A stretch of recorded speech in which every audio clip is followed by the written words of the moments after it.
She was so nice and so open-hearted and generous that these monsters took advantage of her. A brutal killing.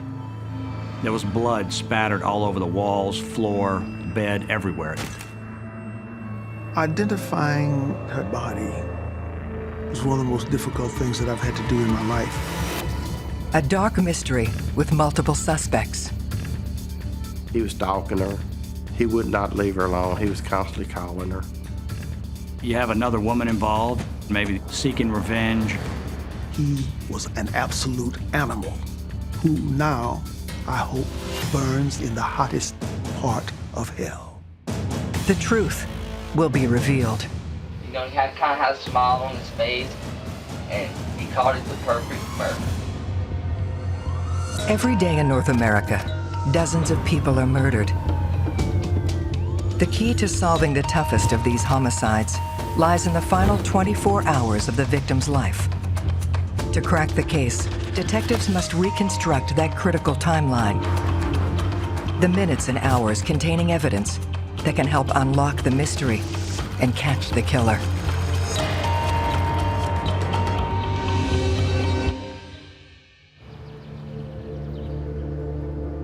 Clinton, Louisiana. A tiny town just north of Baton Rouge. Home to less than 2,000 residents. Clinton has a reputation for being a very comfortable, very safe, small town. It's really a quiet parish with a low crime rate. It has a small downtown, but once you leave the town limits, it's pretty much a rural area.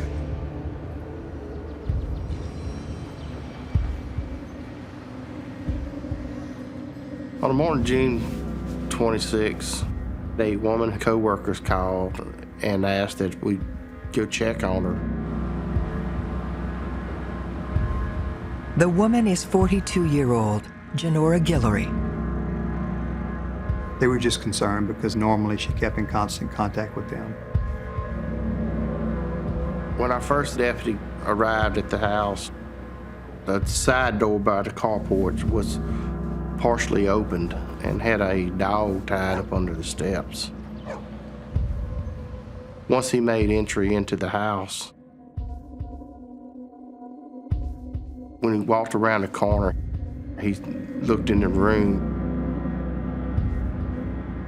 and that's where he found Miss Guillory, covered with blood and on the floor. The room was in total disarray. Lamp had been shattered. There were what appeared to be bullet holes in the window. There was blood spattered all over the walls, floor, bed, everywhere. She had a nightshirt or a nightgown that was pushed up. It was a scene of gruesome violence.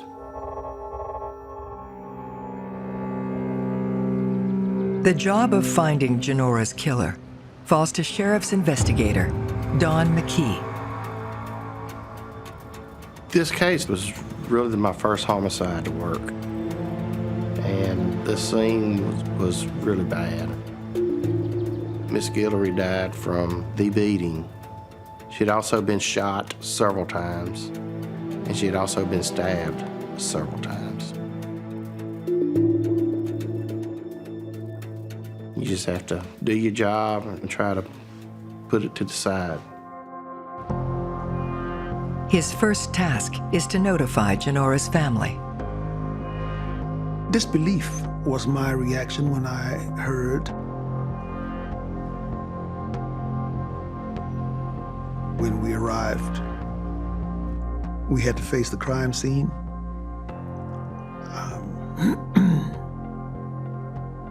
Her father and brother remained outside of the home.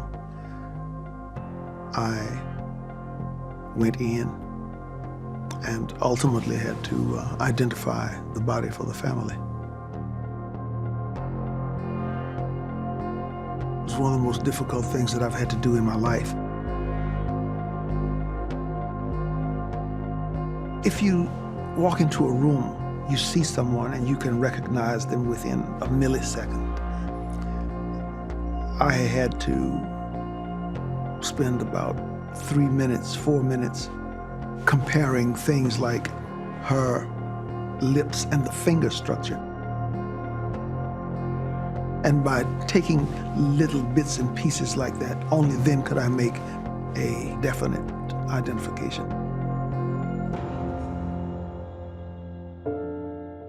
Genora was a very intelligent, very attractive woman, very, very full of life. She was an administrator for a major insurance company. She worked very hard, enjoyed living in the country, and she remained true to those country roots all of her life.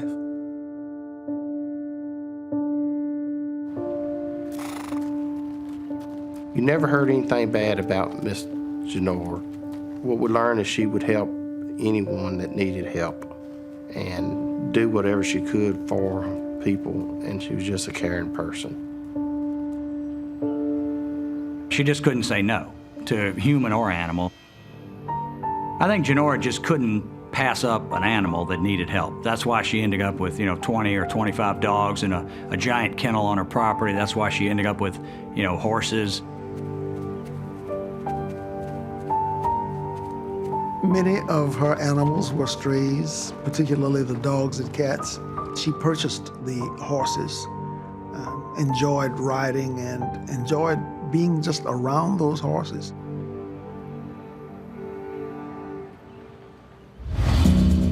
In order to find the killer, Detective McKee begins the difficult task of reconstructing the last 24 hours of Genora Guillory's life.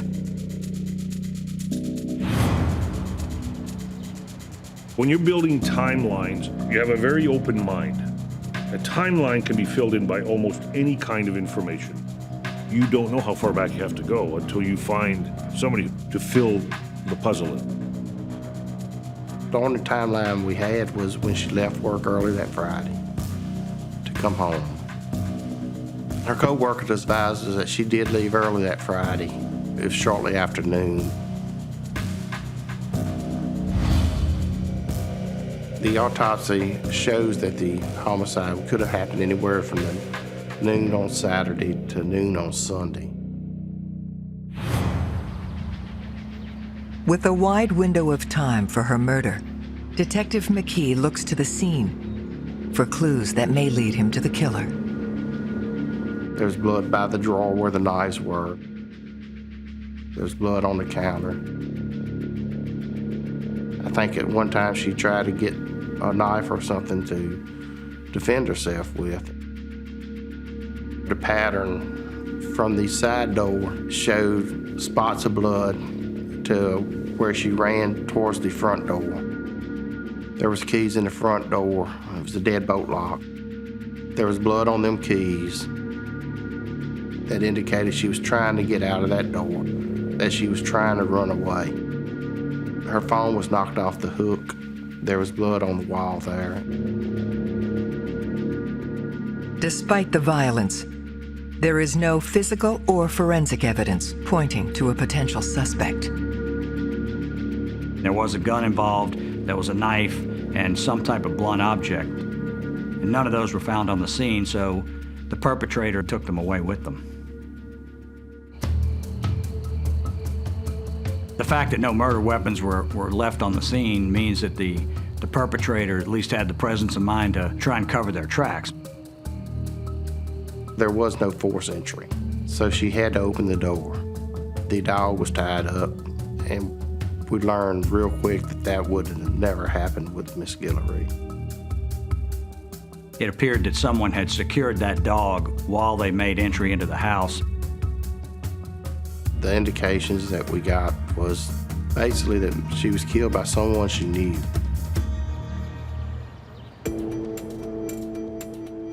Police begin to canvass the area to see if anyone saw or heard anything during the window in which Genora was killed.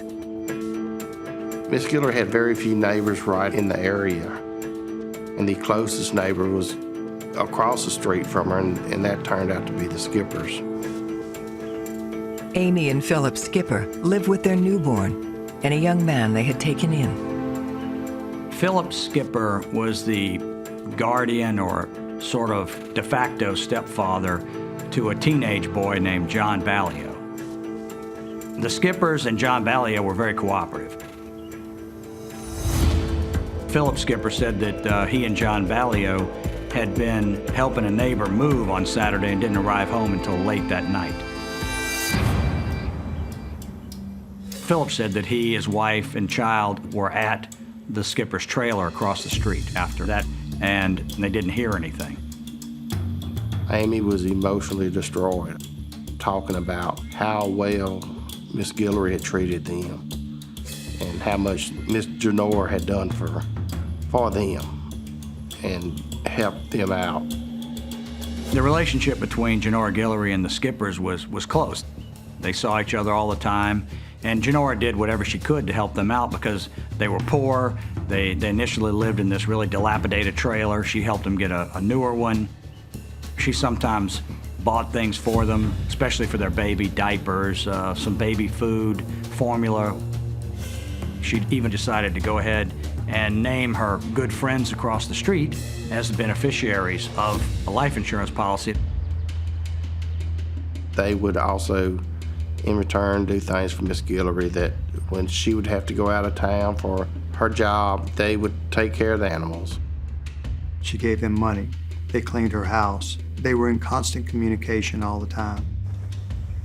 During their interview with the Skippers, they never could come up with anybody to lead us to anybody that would do anything to Miss Genora. They advised that she very seldom had company, so they was unable to give us any names or anywhere to look for a suspect. Despite their willingness to talk, something seems off. Philip Skipper was just overwhelmingly trying to assist the family. He talked good about Miss Genora, but then he would constantly go to, I'll clean it up, I'll do this, I'll do that, I'll take care of the dogs, I'll take care of the animals. I've never seen somebody that was willing to help as much as Philip was. I felt that they knew something. Detective McKee observes something that needs explaining. We'd noticed some scratches on his arm. He said that him and his stepson were wrestling in the yard. And John did have scratches on his arms also, and his story was the same as Philip's story, which was really suspicious to me. So they need to look at the neighbors and see if they're actually involved in it. Bloody scratches on the arms of two of Genora Guillory's neighbors has police questioning if they were involved in her murder.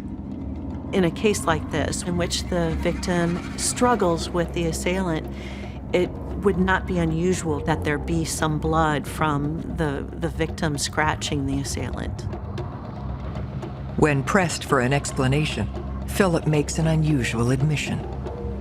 He said that Miss Guillory had argued with the Skippers due to the fact that a dog had killed one of the Skippers' goats.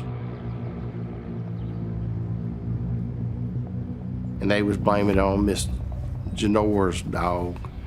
And Miss Genora was sure it was not her dog. She had told the Skippers that they was no longer welcome to come to her house, that she would stay to herself, they needed to stay to themselves. The argument took place just 1 month prior to her death. Tension between neighbors, that's always kind of a red flag that goes up. But you need something in a murder, you know. Why would you do it? You need a motive, an opportunity. They had an opportunity, they were right across the street.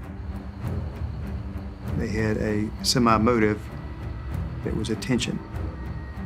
But it's kind of like cutting the arm that feeds you. You know, she was helping them a lot. You know, why murder her? They ask both Philip and his stepson, John, to take a polygraph. In some cases, when you're investigating murders, you will use a polygraph as an investigative aid. It is to send messages to the person. You don't believe them. Why would you ask me to take a polygraph otherwise? My advice to anybody who's asked to take a polygraph is say, sure, I'll take it. If you're an innocent person, the police are going to say, well, you're no longer a suspect, so take the polygraph.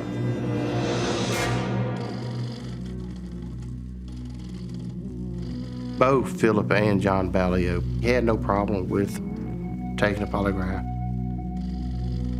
The questions related to the case were, did you kill Miss Genora Guillory?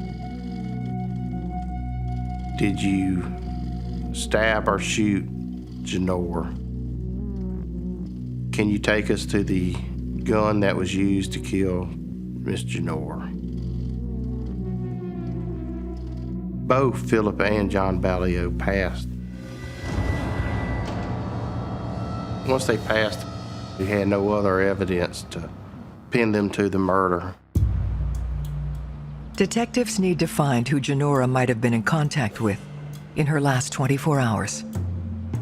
Her co-workers provide the name of a recent boyfriend, Tommy Alexander. Basically, they met through horses. Genora owned horses, Tommy Alexander owned horses.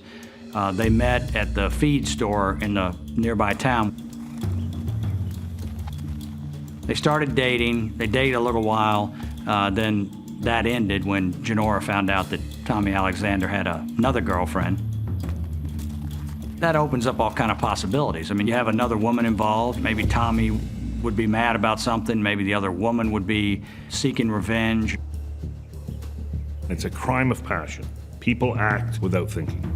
If you can show me a love triangle, I'll tell you have a potential homicide on your hands. They bring Tommy Alexander in. Tommy, when talking to him, he was calm. He was saddened by Miss Genora's death. He was saying how good of a person she was, just like everybody else we had talking to had said. They question him about his most recent interaction with Genora. Tommy Alexander told the detectives that he had spoken to Genora on Wednesday. They had seen each other. One was transferring horses to another. There were some papers to sign. So that was the last time he spoke to her, was on Friday. Police must confirm his whereabouts during the time in which Genora was killed. He had an alibi. He said he had been home all weekend with his girlfriend, which turned out to be true. She backed him up on that story. They were able to eliminate him in the investigation as a possible suspect.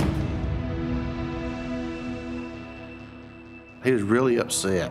Nothing to raise an eyebrow to think that he was involved in the homicide. Based on his story and the lack of evidence we had, we really had to start looking other places.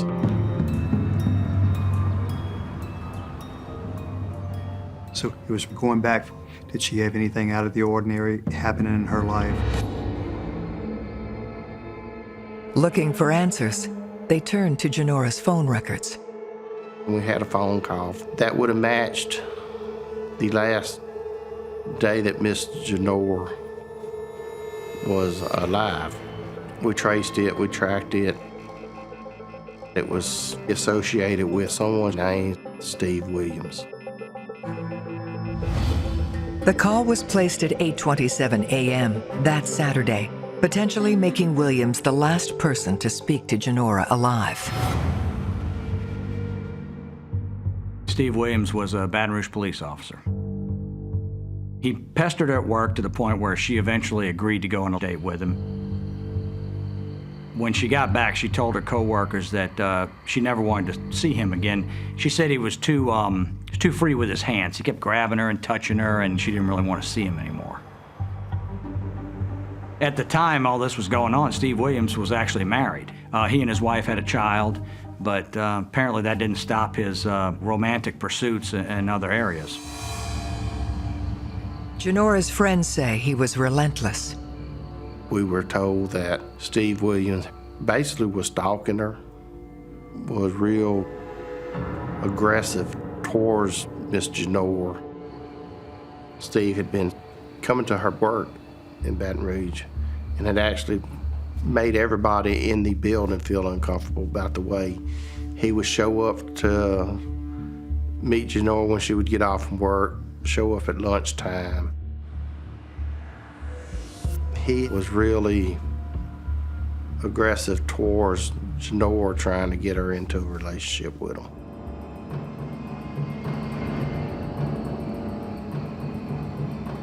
The thing about stalking is there is an obsession, and he's demonstrating that with multiple phone calls, showing up just unexpectedly. So if he's obsessed with her, he may not be satisfied with the level of attention that he's getting from her, and he may progress that to aggression. That was a huge red flag for the investigators. I mean, when you have a domestic situation like that, it really puts them on high alert. So they really began to focus on Steve Williams. You know, you have a sort of a jilted boyfriend who keeps bothering her, who keeps wanting to come by and see her. And all of a sudden, he's going to come by whether she wants it or not, and then she's never seen again.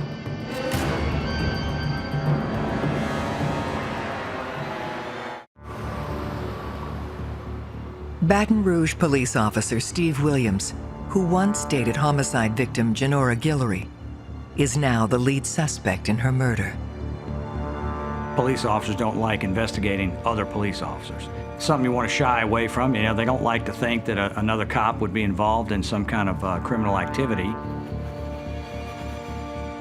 But cops generally have a very intimate knowledge of, you know, law enforcement and how crimes are committed. So a police officer can be a more wary suspect, because you would presume that he or she knows what not to do, what evidence to make sure it doesn't get left.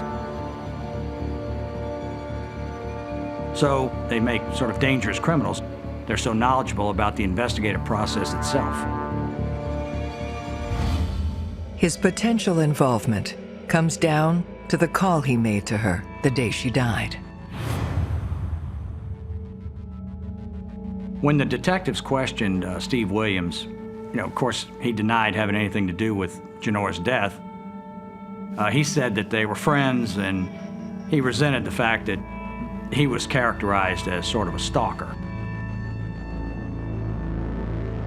He said that he did call her a few times a week, but, you know, just do some friendly chit-chatting. They narrow in on the one call they're interested in. Steve admitted to calling her Saturday.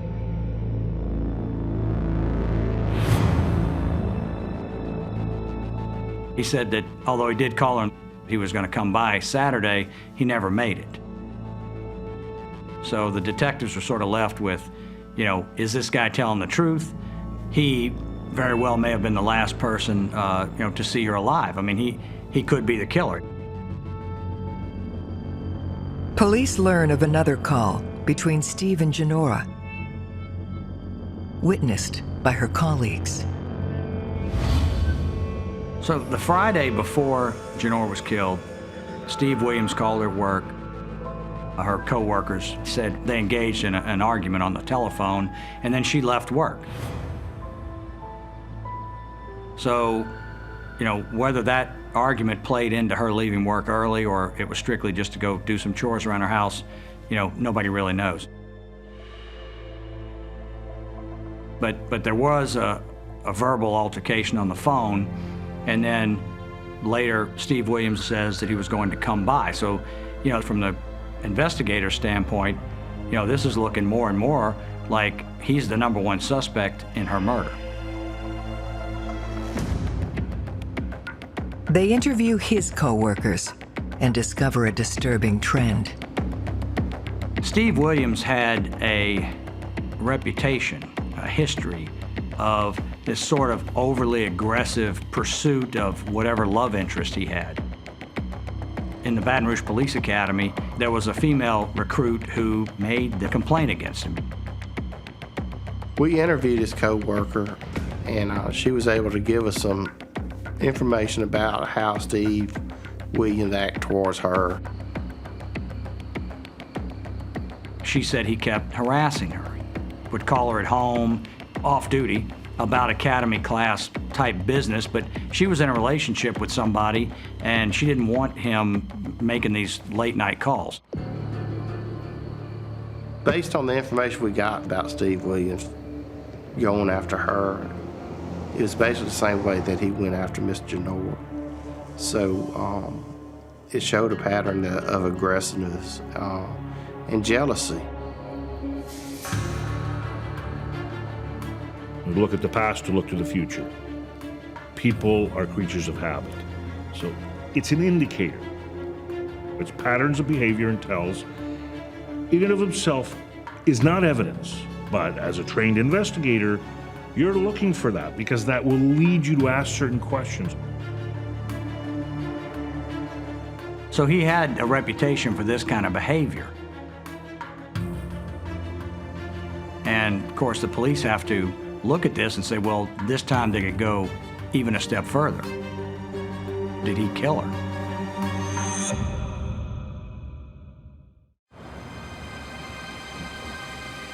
Believing Steve Williams had both motive and opportunity, they bring him in again, this time for a polygraph.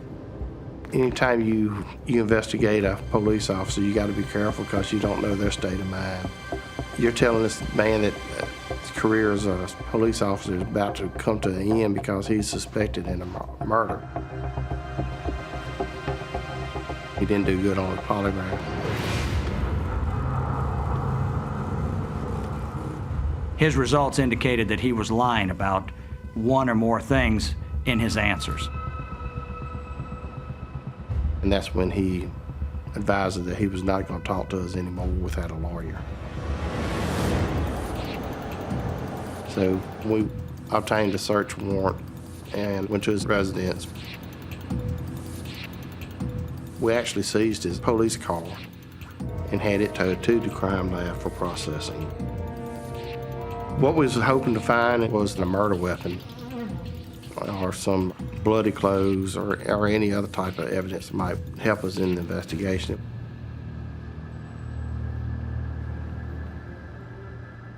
Unfortunately, we came up with no weapon that would have matched what we was looking for.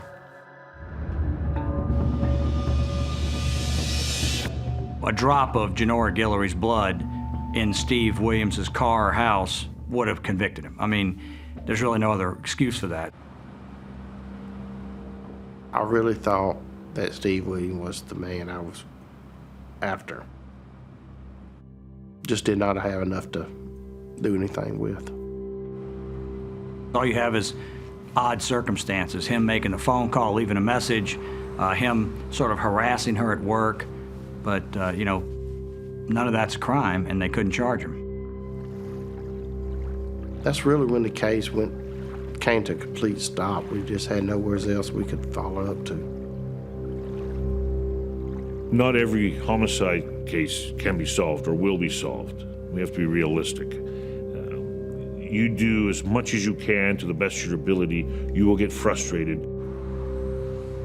In this case, they talked to the co-workers, they talked to the neighbors, they talked to everybody that they could find, but they didn't have any physical evidence or a real motive. I was getting aggravated because I wanted to solve it, and I done told Mr. Guillory that we was gonna solve it. And there's nothing I could tell the family, except for we're working on it. We're waiting for a break.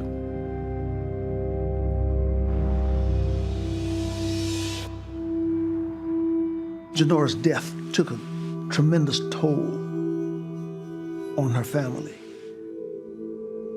Illnesses, divorce, directly resulted from this murder. But this matter never went cold for Investigator Mackey. We trusted Mr. Mackey tremendously. We knew that Mackie was doing a great job.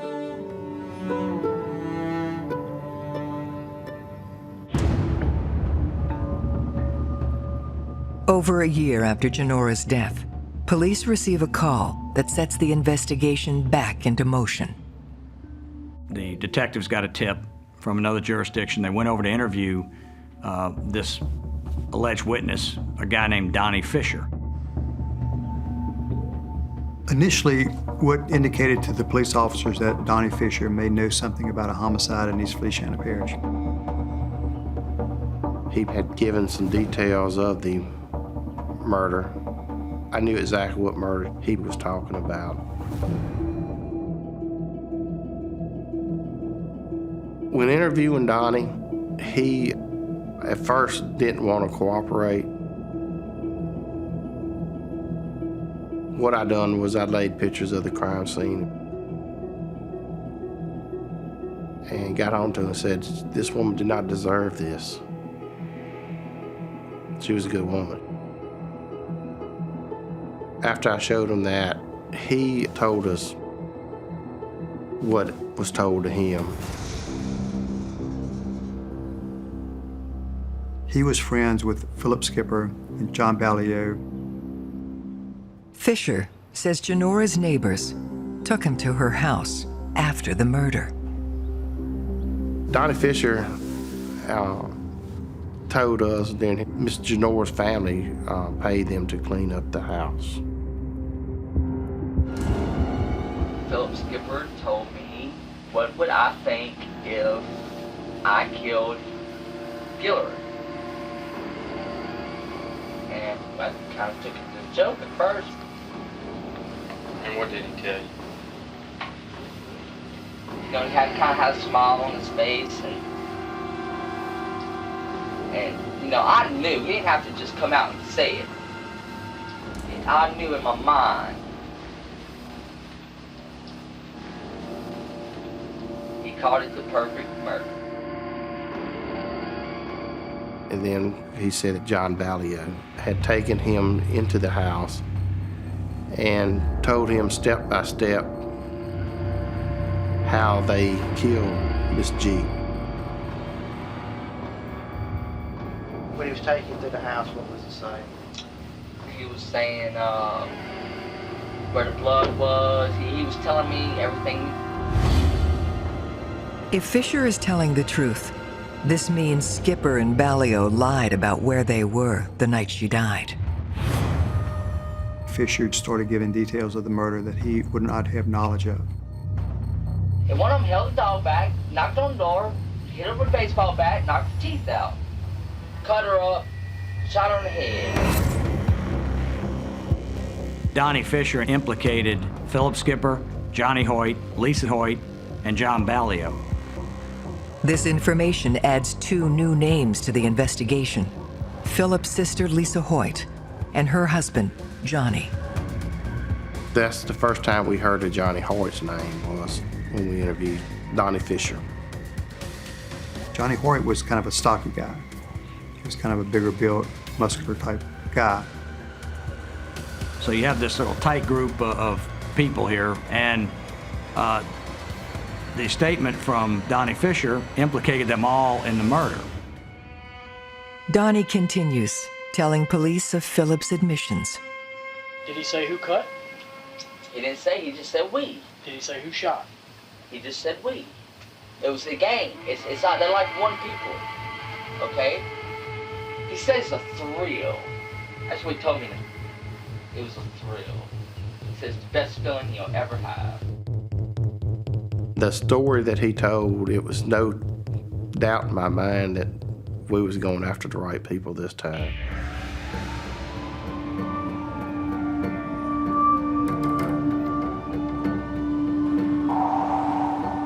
But without any physical evidence, they need to find another way to prove beyond a doubt that the 4 people Fisher has named are responsible for the murder. You play on what feelings of remorse they might have. You want to get them to confess. And they don't have to confess, of course. They can just ask for a lawyer and the whole thing's over. Brought into custody, Philip Skipper, Lisa Hoyt, and Johnny Hoyt all refused to cooperate. John Ballio was the last person that we was able to talk to. It was a long interview. It was a couple hours probably. And finally he just broke. Philip and Lisa, me and Johnny, we was going over there to see Miss G. They wanted me to watch them kill Miss G and hold the dog. Did they say why they wanted you to watch? It would be my true test of brotherhood.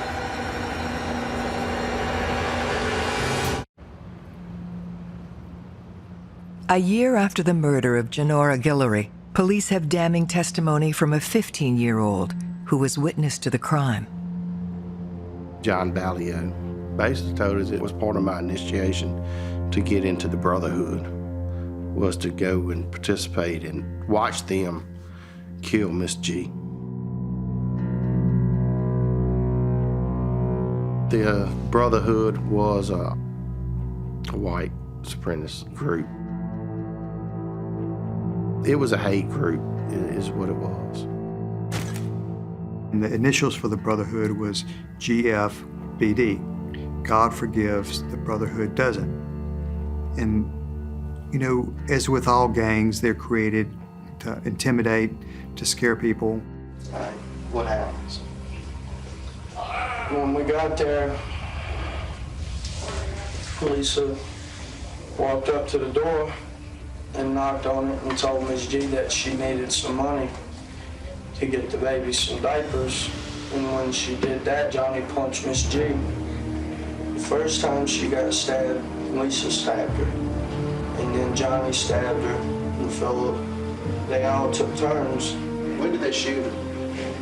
Before they stabbed her or after they stabbed her? Before they stabbed her, they was making me watch, saying that it would show if I was a true brother or not, or whether or not I could keep my mouth shut.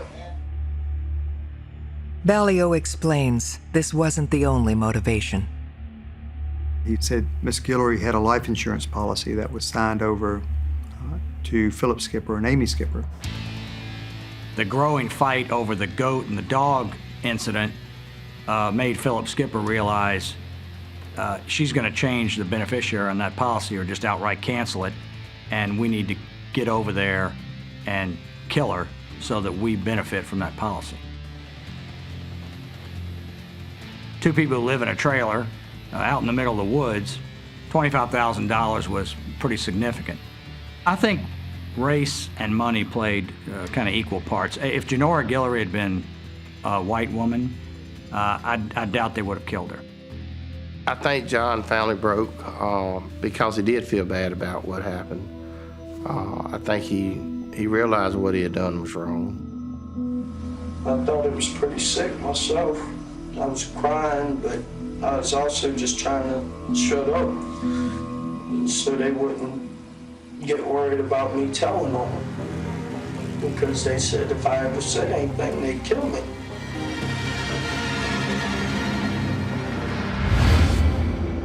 Armed with Ballio's confession and a complete understanding of the timeline, detectives now have enough to press charges against the 4 conspirators.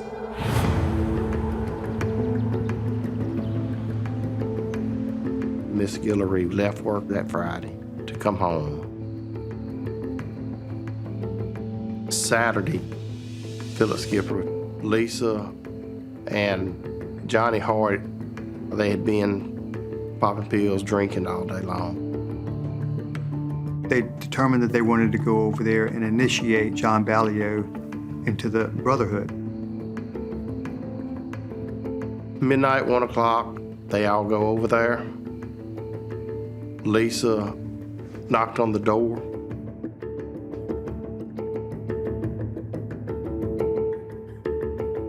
When Miss Guillory came to the door, Johnny Hoyt punched her.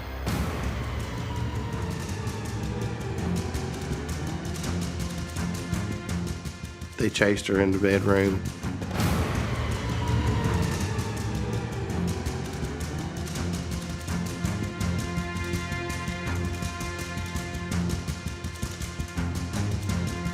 That's when they took turns shooting her, stabbing her, and then beating her with the bat.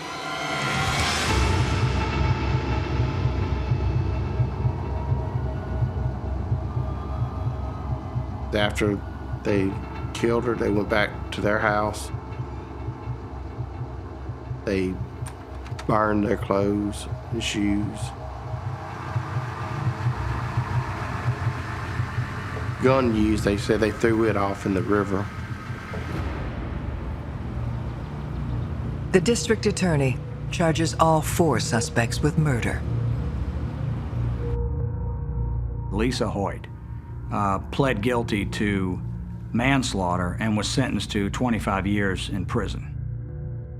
Philip Skipper went to trial, was found guilty. Second-degree murder, he got life in prison. Johnny Hoyt also went to trial and was found guilty and is serving life in prison. John Ballio cooperated. He was a juvenile when this occurred, and he pled guilty to second-degree murder and was sentenced to juvenile life.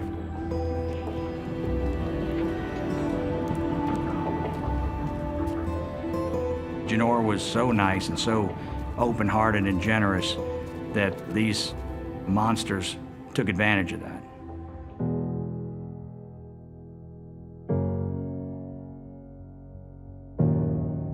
It is a dumb dog that bites the hand that feeds it.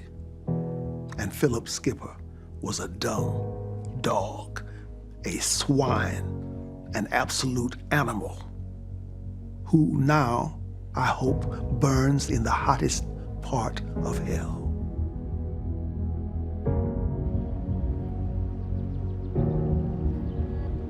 I feel a lot better now in this case that we've done our best. The DA done his job, and we got justice for the family. And I feel that the family's happy, so if they're happy, I'm happy. We work for their families. I just want to make them sleep better at night. You know, they need to put this behind them. And I would not want us to forget the life, the lively, happy, smiling, beautiful person that Genora was.